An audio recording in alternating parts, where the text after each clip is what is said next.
Hello दोस्तों। आज हम ट्रांसफॉर्मर का पार्ट 3 देखेंगे। तो चलिए आज का पहला क्वेश्चन देखते हैं।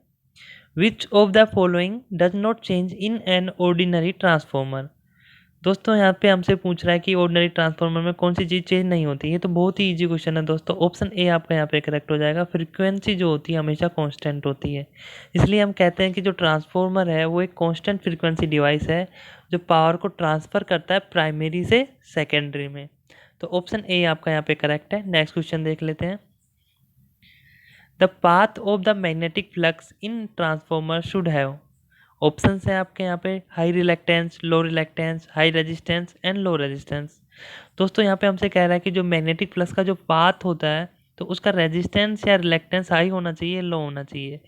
दोस्तों आप अपनी लाइफ से भी कंपेयर करें इसको, तो जब आप कहीं किसी रास्ते में जाते हैं तो आप हमेशा चाहोगे कि मिनिमम से मिनिमम आपका रुकावट आए, रास्ते में कोई रुकावट आनी नहीं चाहिए। तो इसी तरीके से फ्लक्स में क्या होता है कि जो इसका जो पाथ होता है उसमें ये चाहता है कि मिनिमम से मिनिमम रिलेक्टेंस हो, ताकि क्या होए, जैसे प्राइमरी से यहाँ से स्टार्ट होता है तो सेकेंडरी पे आसानी से पहुँच जाए, लिंक हो जाए।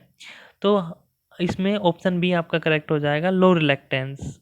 जब लो रिलेक्टेंस होगा आपका तभी क्या होगा, फ्लक्स आसानी से ट्रांसफ़र हो जाएगा, कोई लीकेज नहीं होगा।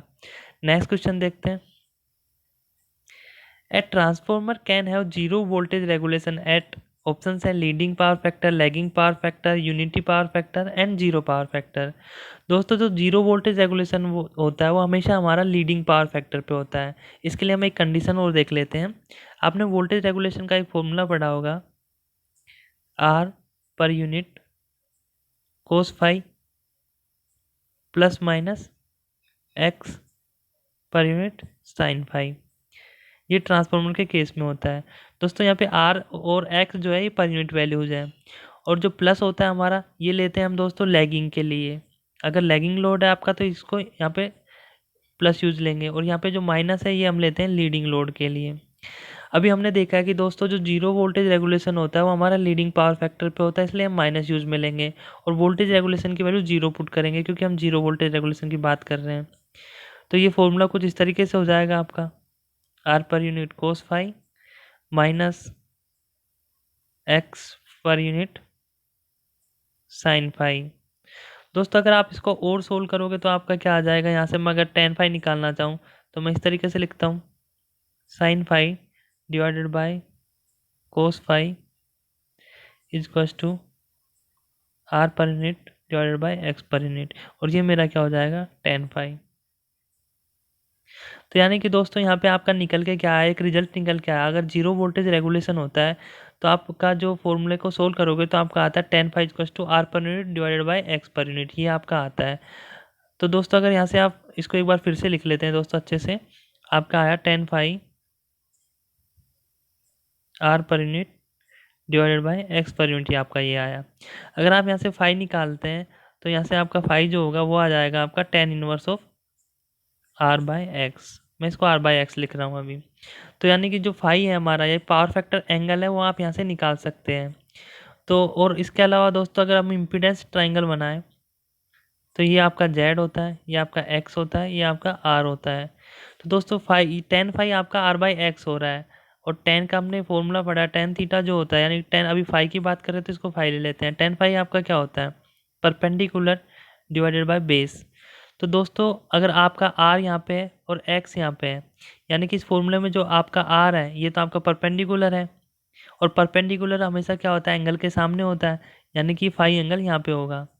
तो आपका आर ये होगा परपेंडिकुलर, और एक्स आपका क्या हो जाएगा, बेस। तो और एक इम्पीडेंस एंगल होता है आपका थीटा। थीटा जो इम्पीडेंस एंगल है वो आपका यहाँ पे हो जाएगा। तो इससे एक रिलेशन निकल के आएगा दोस्तों कि टोटल आपका ट्राइंगल का जो एंगल होता है, यानी कि थीटा प्लस फाइव प्लस 90, इनका सम 180 डिग्री होता है। और अगर आप यहाँ से थीटा की वैल्यू निकालना चाहें तो आपकी क्या आ जाएगी, 90 माइनस फाइव। तो हमारे पास एक रिलेशन आया है यहाँ से कि अगर हमको थीटा यानी कि इम्पीडेंस एंगल और अगर हमको पावर फैक्टर एंगल फाइव, इनके बीच में एक रिलेशन लिखना है तो वो रिलेशन होगा आपका theta equals to 90 minus phi, या फिर इसको ऐसे भी कह सकते हो, जो पावर फैक्टर एंगल होगा वो 90 माइनस फाइव होगा, 90 माइनस थीटा होगा। अब ये मैंने क्यों करवाया आपसे, ये मैंने इसलिए करवाया दोस्तों, अभी तो यहाँ पे क्वेश्चन में पूछा था कि जो जीरो वोल्टेज रेगुलेशन होता है वो किस पावर फैक्टर पे होता है, ये मैंने बता दिया कि लीडिंग पावर फैक्टर पे होता है। अब आपसे पूछ लेगा कि जीरो वोल्टेज रेगुलेशन में जो आपका फाई होता है उसकी वैल्यू क्या होती है, तो फाई की वैल्यू क्या होती है आपकी 90 माइनस थीटा होती है। और यहाँ पे थीटा जो होता है आपका क्या होता है, इम्पीडेंस एंगल होता है। तो ये भी एक क्वेश्चन आता है, तो ये आपको करेक्ट बताना है। उसके अलावा एक दूसरे तरीके से पूछ सकता है आपका कि फाई की वैल्यू एक और दे देगा आपको ऑप्शन में कि ये दे देगा tan inverse of R by X दे देगा, या फिर tan inverse of X by R दे देगा। तो जो tan inverse of R by X होगी वो आपकी करेक्ट होगी जीरो वोल्टेज रेगुलेशन के लिए। तो इसलिए मैंने आपको वो सब करवाया था। तो आपको इस क्वेश्चन के साथ साथ ये दो चीज़ें और याद रखनी है, phi equals to 90 minus theta, phi equals to tan inverse R by X. Phi आपका यहाँ पे पावर फैक्टर एंगल है और थीटा जो है आपका इम्पीडेंस एंगल है। चलिए हम नेक्स्ट क्वेश्चन पे चलते हैं। Harmonics in transformer results in, options हैं increase core losses, increase I square losses, magnetic interference with communication circuits and all of the above. दोस्तों ये सारे के सारे इफेक्ट हैं ये हार्मोनिक्स के कारण होते हैं। कोर लॉस का इंक्रीज होना, आई स्क्वायर लॉसेस यानी कॉपर लॉसेस का इंक्रीज होना, और कम्युनिकेशन सर्किट्स के साथ में इंटरफेरेंस होना। तो सारे के सारे हार्मोनिक्स के ही रिजल्ट्स हैं, तो सारे ऑप्शन डी आपका यहाँ पे करेक्ट हो जाएगा। नेक्स्ट क्वेश्चन देखते हैं। The core use in high frequency transformer is usually, दोस्तों जो हाई फ्रिक्वेंसी ट्रांसफॉर्मर्स होते हैं इनकी जो फ्रिक्वेंसी होती है वो होती है लगभग 20 किलो हर्ट्ज से 1 मेगाहर्ट्ज के बीच में। तो इनमें जो हम जो कोर यूज लेते हैं वो होती है आपकी एयर कोर। ऑप्शन सी आपका यहाँ पे करेक्ट होगा। नेक्स्ट क्वेश्चन देखते हैं। The full load copper loss of a transformer is 1600 vote. तो दोस्तों आगे लिखा हुआ है at half load the copper loss will be, हमको दिया हुआ है फुल लोड पे जो आपका कॉपर लॉस है वो दिया हुआ है 1600 वोट। अब हमको बोला है कि हाफ लोड पे कॉपर लॉस क्या होगा। अब जो कॉपर लॉस होता है दोस्तों वो क्या होता है आई स्क्वायर आर। अब हाफ लोड है यानी कि करंट की वैल्यू 1/2 हो जाएगी, यानी कि I/2 का स्क्वायर इंटू आर, यही आपका हाफ लोड होगा। इसको मैं दूसरी और सोल्व करके लिखूँ तो I²/4 इंटू आर, यानी कि हाफ लोड पे हमारा क्या हो रहा है, कॉपर लॉस जो हो रहा है पहले जो था I²R उसका 1/4 हो जा रहा है, तो यानी कि 1/4 ऑफ 1600, तो आपका ये आ जाएगा 400। तो ऑप्शन डी आपका यहाँ पे करेक्ट हो जाएगा। नेक्स्ट क्वेश्चन देखते हैं। The value of flux involve in the EMF equation of transformer is, दोस्तों जो आपकी EMF इक्वेशन होती है ट्रांसफॉर्मर की वो होती है आपकी इज इक्वल्स टू √2πf/n। तो दोस्तों यहाँ पे आप पूछा है कि जो फ्लक्स जो होता है यहाँ पे वो कौन सा होता है, एवरेज वैल्यू होती है उसकी, या RMS वैल्यू, मैक्सिमम वैल्यू, या इंस्टेंटेनियस वैल्यू, ये हमको बताना है। तो दोस्तों जो ये फ्लक्स की वैल्यू 5 होता है ये हमेशा हमारी मैक्सिमम वैल्यू होती है। तो ऑप्शन सी जो है आपका यहाँ पे वो करेक्ट हो जाएगा, मैक्सिमम वैल्यू। नेक्स्ट क्वेश्चन देखते हैं। Silicon steel used in laminations mainly reduces, option है hysteresis loss, eddy current loss, copper loss and all of the above. दोस्तों जो सिलिकॉन स्टील हम यूज लेते हैं उसकी हाई रेजिस्टिविटी होती है, ये स्ट्रेसिस लॉसेस को रिड्यूस कर लेती है। मेनली यहाँ पे हमसे पूछा तो स्ट्रेसिस लॉस को रिड्यूस करती है। ऑप्शन ए आपका यहाँ पे करेक्ट होगा। नेक्स्ट क्वेश्चन देखते हैं। Power transformers are generally design to have maximum efficiency around, option है no load, half load, near full load and 10% overload. दोस्तों जो पावर ट्रांसफॉर्मर्स होते हैं उनको इस तरीके से डिज़ाइन किया जाता है कि जो मैक्सिमम एफिशिएंसी हमको मिलेगी वो मिलेगी नियर फुल लोड पे। और अगर हमसे डिस्ट्रीब्यूशन ट्रांसफॉर्मर्स के लिए पूछता तो हम बोलते हैं कि मैक्सिमम एफिशिएंसी हमको वहाँ पे मिलती है लगभग 50 to 60% लोड पे। तो ये दो चीज़ें आप याद रखना, डिस्ट्रीब्यूशन ट्रांसफॉर्मर के लिए 50 से 60% पे और पावर ट्रांसफॉर्मर के लिए नियर फुल लोड पे। नेक्स्ट क्वेश्चन देखते हैं। Which of the following is the main advantage of an auto transformer over a 2 winding transformer, option है hysteresis losses are reduce, saving in winding material, copper losses are negligible, eddy current losses are totally eliminated. दोस्तों जो हमारा advantage होता है auto transformer का 2 winding transformer पे, वो main advantage ये होता है कि आपका सेविंग हो जाती है आपकी वाइंडिंग मटेरियल में। कभी कभी हमसे फॉर्मूला भी पूछ लेते हैं कि कितनी सेविंग होती है। तो सेविंग के लिए आपको जो कॉपर सेविंग जो होती है आपको उसके लिए बताना है आपको 1/, ए ऑटो, जो आपका ए ऑटो है यहाँ पे, ये आपका होता है ट्रांसफॉर्मेशन रेशियो। ट्रांसफॉर्मेशन रेशियो किसका होता है दोस्तों? ये ट्रांसफॉर्मेशन रेशियो होता है आपके ऑटो ट्रांसफॉर्मर का। इसको लिखूंगा तो मैं क्या आ जाएगा, VH/VL इक्वल्स टू NH/NL। आपका ये होता है ट्रांसफॉर्मेशन रेशियो। तो अब यहाँ पे हमको कॉपर सेविंग का फॉर्मूला पूछता है, तो वो आपको बताना है copper saving equals to 1/A auto into 100। ये परसेंटेज कॉपर सेविंग आ जाएगी आपकी। कभी कभी ये भी आपसे पूछ लेता है। तो ऑप्शन बी आपका यहाँ पे करेक्ट हो जाएगा, सेविंग हो जाती है आपकी कॉपर सेविंग, तो ऑप्शन बी यहाँ पे करेक्ट है। नेक्स्ट क्वेश्चन देखते हैं। During short circuit test iron losses are negligible because. दोस्तों जो शॉर्ट सर्किट टेस्ट होता है वो हम हमेशा रेटेड करंट पे परफॉर्म करते हैं, रेटेड करंट अप्लाई करते हैं, और जो वोल्टेज होता है वो लो वोल्टेज अप्लाई करते हैं प्राइमरी में। तो और जो हमारे आयरन लॉसेस होते हैं वो भी हमारे प्रोपोर्शनल होते हैं वोल्टेज के स्क्वायर के। अब जब वोल्टेज लो अप्लाई कर रहे हैं हम, यानी कि आयरन लॉसेस भी हमारे बहुत कम होंगे, तो उनको हम नेग्लेक्ट कर सकते हैं। तो ऑप्शन सी आप यहाँ पे देखिए, the voltage applied on primary side is low.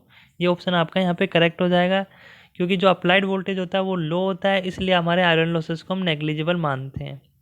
Next question देखते हैं। The change in volume of transformer cooling oil due to variation of atmospheric temperature during day and night is taken care by which part of the transformer? दोस्तों जो volume जो आपके transformer का oil होता है उसका वॉल्यूम क्या होता है, कभी एक्सपेंड करता है कभी कॉन्ट्रैक्ट करता है टेम्परेचर डिफरेंस के कारण। कभी टेम्परेचर आपका राइज हो जाता है फिर कूल हो जाता है, तो उसकी टेक केयर कौन करता है, ये हमसे पूछा है। तो दोस्तों जो कंजर्वेटर होता है ये ट्रांसफार्मर के ऊपर लगा हुआ होता है, ये इसका टेक केयर करता है जो ऑयल का एक्सपेंशन या कॉन्ट्रैक्शन होता है उसका। ऑप्शन ए आपका यहाँ पे करेक्ट हो जाएगा। अब नेक्स्ट क्वेश्चन देखते हैं। An ideal transformer is one which has. दोस्तों जो आइडियल ट्रांसफार्मर आपका होता है उसमें कोई लॉसेस नहीं होते, यानी कि 100% एफिशिएंसी होती है, लॉसेस नहीं होते हैं कोई भी। और उसके साथ साथ जो लीकेज होते हैं आपका लीकेज फ्लक्स होता है वो भी नहीं होता है। तो ऑप्शन ए आपका यहीं पे करेक्ट हो जाएगा, no losses and magnetic leakage. दोनों नो, या तो लॉसेस भी नहीं होंगे और मैग्नेटिक लीकेज भी नहीं होगा, दोनों करेक्ट है। ऑप्शन ए आपका यहाँ पे करेक्ट हो जाएगा। नेक्स्ट क्वेश्चन देखते हैं। When a given transformer is run at its rated voltage but reduced frequency, its options are flux density remains unaffected, iron losses are reduced, core flux density is reduced, core flux density is increased। दोस्तों आपने flux density का एक formula पढ़ा होगा, relation पढ़ा होगा voltage और frequency के लिए, ये B इक्वल्स टू V/F। अब हमको यहाँ पे बोला है कि जो वोल्टेज है वो तो रेटेड वोल्टेज है, लेकिन फ्रीक्वेंसी क्या है, रिड्यूस हो गई। फ्रीक्वेंसी अगर रिड्यूस, वोल्टेज रेटेड वोल्टेज यानी कांस्टेंट है, फ्रीक्वेंसी अगर रिड्यूस हो रही है तो ये क्या बी के इन्वर्सली प्रोपोर्शनल है फ्रीक्वेंसी। इसके रिड्यूस होने के कारण जो मैग्नेटिक फ्लक्स डेंसिटी है आपकी ये क्या हो जाएगी, इंक्रीज हो जाएगी। तो ऑप्शन डी आपका यहाँ पे करेक्ट हो जाएगा, core flux density is increased. Next question देखते हैं। In an actual transformer the iron losses remains practically constant from no load to full load. जो आयरन लॉसेस होते हैं वो प्रैक्टिकली कांस्टेंट होते हैं नो लोड से फुल लोड पे। क्यों, उसका रीज़न हमको इन ऑप्शंस में से बताना है। Value of transformation ratio remains constant, permeability of transformer core remains constant, core flux remains practically constant and primary voltage remains constant. तो ऑप्शन सी आपका यहाँ पे करेक्ट हो जाएगा, कोर फ्लक्स हमेशा रिमेन्स कांस्टेंट होता है, इसलिए जो आयरन लॉसेस होते हैं वो भी हमारे क्या होते हैं, नो लोड से जब फुल लोड पे हम जाते हैं वो भी प्रैक्टिकली कांस्टेंट होते हैं। ऑप्शन सी करेक्ट है। नेक्स्ट क्वेश्चन देखते हैं। An ideal transformer will have maximum efficiency eight load such that. अगर मैक्सिमम एफिशिएंसी हमको लेनी है तो उसके लिए हमारे जो आयरन लॉसेस होते हैं वो कॉपर लॉसेस के इक्वल होना चाहिए, यानी या फिर इनको ऐसे भी कह सकते हैं जो वेरिएबल लॉसेस होते हैं आपके वो कांस्टेंट लॉसेस के इक्वल होने चाहिए। तो ऑप्शन ए आपका यहाँ पे करेक्ट हो जाएगा, copper loss is equal to iron loss. Next question देखते हैं। If the supply frequency to the transformer is increased the iron loss will. Options हैं not change, decrease, increase and any of the above. दोस्तों यहाँ पे iron losses के बारे में हमसे पूछ रहा है और सप्लाई फ्रीक्वेंसी इंक्रीज कर रहा है। दोस्तों अगर हम मैग्नेटिक फ्लक्स डेंसिटी को अगर कांस्टेंट मान लेते हैं तो हमारा होगा क्या कि जो आयरन साथ में जो हमारे आयरन लॉसेस होते हैं वो सम होते हैं किसके, एक तो एडी करंट लॉसेस का और एक हिस्टैरिसीस लॉसेस का। और अब हम बोल रहे हैं कि मैग्नेटिक फ्लक्स डेंसिटी यानी बी हमारा कांस्टेंट है और बी आपका ये होता है वी बाई एफ, ये आप याद रख लेना। अगर ये कांस्टेंट है तो जो आपका हिस्टैरिसीस लॉस होता है वो प्रोपोर्शनल होता है आपका फ्रीक्वेंसी के, और एडी करंट लॉस है वो प्रोपोर्शनल होता है आपका फ्रीक्वेंसी के स्क्वायर के। तब हम यहाँ पे हमको बोला कि सप्लाई फ्रीक्वेंसी इंक्रीज हो रही है, यानी कि फ्रीक्वेंसी इंक्रीज हो रही है तो हिस्टैरिसीस लॉस भी इंक्रीज हो रहा है और एडी करंट लॉस भी इंक्रीज हो रहा है, यानी कि आयरन लॉस आपका इंक्रीज हो जाएगा। तो ऑप्शन सी आपका यहाँ पे करेक्ट हो जाएगा। नेक्स्ट क्वेश्चन देखते हैं। Negative voltage regulation is indicative that the load is. दोस्तों जो नेगेटिव वोल्टेज रेगुलेशन होता है वो हमेशा लीडिंग लोड के लिए होता है। कौन से लोड के लिए होता है? लीडिंग लोड के लिए। अब यहाँ पे ऑप्शंस दे रखे हैं capacitive only, inductive only, inductive और resistive and none of the above. तो ये दोनों तो क्या हो गए दोस्तों, लैगिंग लोड हो गए हमारे। और जो कैपेसिटिव होता है यही हमारा कौन सा होता है, लीडिंग लोड। तो ऑप्शन ए आपका यहाँ पे करेक्ट हो जाएगा। नेक्स्ट क्वेश्चन देखते हैं। Iron loss of a transformer can be measured by. दोस्तों आयरन लॉस को हम लो पावर फैक्टर मीटर से मेजर करते हैं, क्योंकि दोस्तों क्या होता है कि जो आयरन लॉसेस होते हैं जब हम ये मेजर करते हैं तो जो नो लोड करंट होता है हमारा वो लैग करता है वोल्टेज से। तो जो एंगल होता है इन दोनों के बीच में, वोल्टेज के बीच में और करंट के बीच में, काफ़ी हाई होता है, जिसके कारण पावर फैक्टर लो हो जाता है। इसलिए हम low power factor metre use में लेते हैं लॉसेस को मेजर करने के लिए। ऑप्शन ए आपका यहाँ पे करेक्ट है। नेक्स्ट क्वेश्चन देखते हैं। When secondary of A current transformer is open circuited it's iron core will be. दोस्तों यहाँ पे हमसे करंट ट्रांसफॉर्मर का बोला है। करंट ट्रांसफॉर्मर की सेकेंडरी अगर ओपन सर्किट कर देते हैं तो क्या होगा? दोस्तों जो करंट ट्रांसफॉर्मर होता है वो क्या करता है, प्राइमरी के हाई करंट को क्या करता है, स्टेप डाउन करता है, सेकेंडरी में लो करके भेजता है। सेकेंडरी में करंट लो कर रहा है यानी कि सेकेंडरी में जो हमारा वोल्टेज होता है वो क्या होता है, हाई होता है। यानी कि अगर इसका मैं कुछ एक फिगर बनाऊं,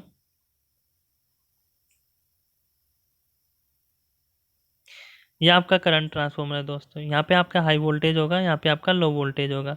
जो हमारा यहाँ पे तो हमने वोल्टेज अप्लाई कर रखा है, और सेकेंडरी है जो हमारी ओपन सर्किटेड है। दोस्तों अगर सेकेंडरी ओपन सर्किटेड है यानी कि जिसमें से करंट जो फ्लो हो रहा है, सेकेंडरी करंट वो जीरो हो रहा है, तो यहाँ पे जो वोल्टेज इंड्यूस होगा वो काफ़ी हाई होगा, और साथ में प्राइमरी से काफ़ी हाई करंट ड्रॉ कर रहा है। तो इसके कारण जो क्या होगा, हमारी हाई फ्लक्स डेंसिटी होगी और जो आयरन लॉसेस होंगे वो भी हाई होंगे, जिसके कारण क्या होगा, टेम्परेचर राइज हो जाएगा और जो लॉसेस होंगे वो बहुत ज़्यादा बढ़ जाएंगे। तो ऑप्शन ए आपका यहाँ पे करेक्ट हो जाएगा। जो कोर होगी वो हॉट हो जाएगी, hot because of heavy iron losses take place in due to high flux density. तो ऑप्शन ए आपका यहाँ पे करेक्ट है। नेक्स्ट क्वेश्चन देखते हैं। The transformer laminations are insulated from each other by. दोस्तों जो ट्रांसफार्मर के लेमिनेशंस होते हैं वो एक दूसरे से हम जो वार्निश कोट है उसके द्वारा एक दूसरे से इंसुलेट करते हैं। ये आपका लेमिनेशंस का कुछ इस तरीके से दिखाया हुआ है। इसमें एक दूसरे लेमिनेशंस को अगर हमको इंसुलेट करना है तो बीच में हम क्या करते हैं, वार्निश कोट का इस्तेमाल करते हैं। ऑप्शन बी आपका यहाँ पे करेक्ट है। और लेमिनेशंस हम क्यों करते हैं ये तो आपको पता ही होगा, एडी करंट का और इसका बहुत बड़ा रिश्ता है। तो लेमिनेशंस करने से क्या होते हैं, आपके एडी करंट लॉसेस जो होते हैं आपके वो क्या हो जाते हैं, डिक्रीज हो जाते हैं। नेक्स्ट क्वेश्चन देखते हैं। The magnetizing current of a transformer is usually small because it has. Option A आपका यहाँ पे करेक्ट हो जाएगा, स्मॉल एयर गैप। दोस्तों अगर स्मॉल एयर गैप होगा आपका तो जो रिलक्टेंस होता है वो भी आपका कम होगा। अगर रिलक्टेंस आपका कम होगा तो जो फ्लक्स जो हमको क्रिएट करना है वो आसानी से क्रिएट हो जाएगा, उसमें कोई रुकावट नहीं आएगी। जब रुकावट नहीं आएगी तो हमको जो मैग्नेटाइजिंग करंट है वो भी कम ही चाहिए। तो ऑप्शन ए ही यहाँ पे आपका करेक्ट होगा। नेक्स्ट क्वेश्चन देखते हैं। Noise level test in a transformer is है special test, routine test, type test and none of the above. दोस्तों जो ट्रांसफॉर्मर में टेस्ट होते हैं वो तीन तरीके के होते हैं। एक स्पेशल टेस्ट होता है, एक रूटीन टेस्ट होता है, एक टाइप टेस्ट होता है। जो आपका स्पेशल टेस्ट होता है ये तो हम जो कंज्यूमर है उसके डिमांड्स के अकॉर्डिंग करते हैं। अगर उसको इन टेस्ट की डिमांड है तो ही करते हैं, वरना इन टेस्ट को हम परफॉर्म नहीं करते हैं। और जो रूटीन टेस्ट है वो रूटीन टेस्ट परफॉर्मेंस मेजर करने के लिए परफॉर्म किए जाते हैं। ये क्या करता है, time to time performance measure करता है कि ट्रांसफॉर्मर की परफॉर्मेंस कैसे चल रही है। और जो टाइप टेस्ट है दोस्तों ये जो मैन्युफैक्चरिंग के दौरान किए जाते हैं, ये ये चेक करते हैं कि जो हमारे डिजाइन पैरामीटर्स थे उनको मीट करा ट्रांसफॉर्मर ने या नहीं करा। डिजाइन पैरामीटर्स को चेक करने के लिए हम टाइप टेस्ट करते हैं। और जो नॉइज लेवल टेस्ट होता है वो एक तरीके का स्पेशल टेस्ट होता है। ये ऑप्शन ए करेक्ट हो जाएगा आपका यहाँ पे। नेक्स्ट क्वेश्चन देखते हैं, which of the following is not a routine test on a transformer. Routine test इनमें से कौन सा नहीं है? तो दोस्तों जो रेडियो इंटरफेरेंस टेस्ट है ये रूटीन टेस्ट नहीं होता है। Core insulation voltage test, impedance test, polarity test ये रूटीन टेस्ट होते हैं। नेक्स्ट क्वेश्चन देखते हैं दोस्तों, इस क्वेश्चन का आंसर आपको कमेंट बॉक्स में देना है। क्वेश्चन है, the leakage flux in a transformer depends upon, option है load current and voltage, load current voltage and frequency, load current voltage frequency and power factor. जो भी आपको यहाँ पे करेक्ट ऑप्शन लगे वो आप कमेंट बॉक्स में कमेंट कीजिए। एंड दोस्तों आप प्लीज़ चैनल को सब्सक्राइब भी कर दीजिए अगर आपको वीडियो अच्छा लगा हो तो। Thank you, bye.